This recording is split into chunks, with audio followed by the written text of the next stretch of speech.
Hey, what's up guys? How you doing? It's Raj and my friend Woody here, coming at you from Oaxaca, Mexico. So this is about 5-hour drive south or a 1-hour flight south of Mexico City.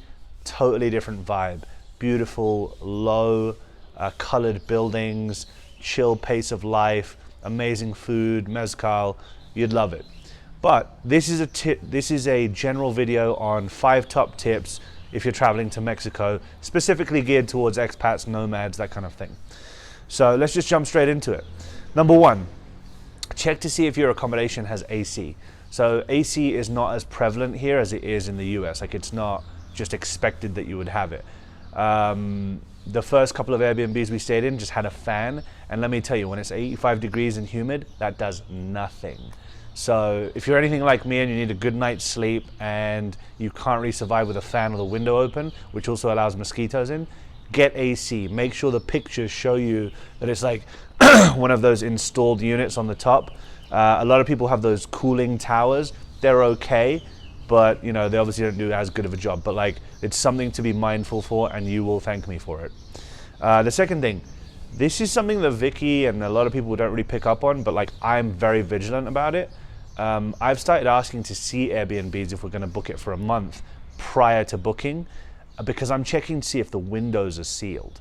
So a lot of places here have sort of the sort of hole for the window, so to speak, and then they'll just put like a wooden window in it with slats or something, you know, like Western style, like Old West.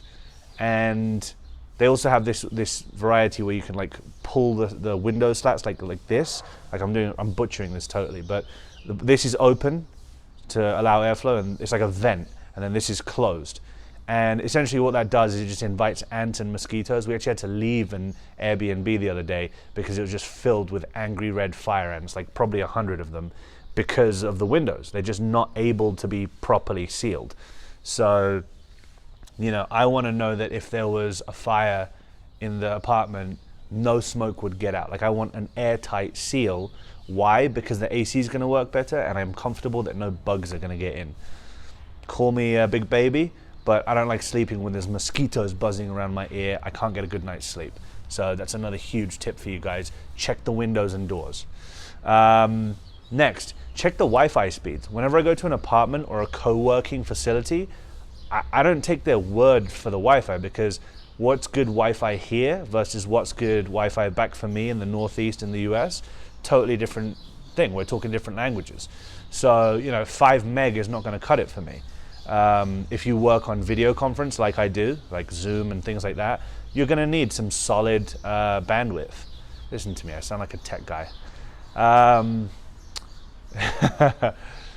Yeah, just check the Wi-Fi speeds, because there's no substitute for actually pulling your phone out, going on fast.com after you've connected to their Wi-Fi and seeing exactly what you get. Yesterday I did it in an Airbnb. We got 38 meg. I booked it there and then on the spot. The one before I forgot to do it, and it was 2.8, and we couldn't do any work from home, so it's a big problem.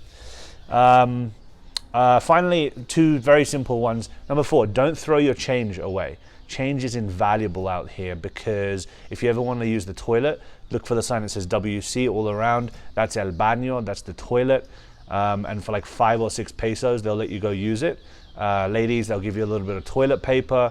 And honestly, it's a pretty good system. I can't tell you how many US cities I've been in where I'm like having to go into a restaurant and pretend to buy something, or like buying something, and then acting like that's the real reason I'm there. But then really I'm like, oh, well, while I'm here, let me just go use the bathroom, that was my whole thing all along. So just carry the change, right? Like, they're not going to have change for a 500 peso bill, and then you're just going to be walking around looking for change so that you can use the bathroom. So that's a huge one. And then the 5th one, you know, I'm probably going to catch flack for this, and people in the comments are going to be like, oh, that's so obvious. It's so... Learn some Spanish. I actually don't know how people get by here without basic Spanish. Like, just a few words. Like, the level of English here in Oaxaca and even in Mexico City is shocking to me. And this is not a criticism. This is Mexico. Why should they speak English? That's fine. I'm fine with it. But don't come here and just talk fluent English. I heard some guy in the bar talking in fluent English, like fast English, with his accent. Like, he wasn't even like intonating or speaking slowly or like emphasizing or using like he wasn't trying to help them. He was like, oh yeah, I'll have a couple of beers, and do you have any light beers, and like what's the selection of it? Like, who's going to understand that? Check yourself. You're in Mexico. Learn some Spanish. Pimsleur, $20 a month. Also, Pimsleur, I just gave you a shout out. Please sponsor me. Send some cash my way. Some mucho pesos. Anyway, hope you enjoyed this video. These are my 5 top tips if you're traveling and being a nomad in Mexico. You're going to be seeing a lot more content from Oaxaca. This is where we've decided to stay for a couple months. Have a great day.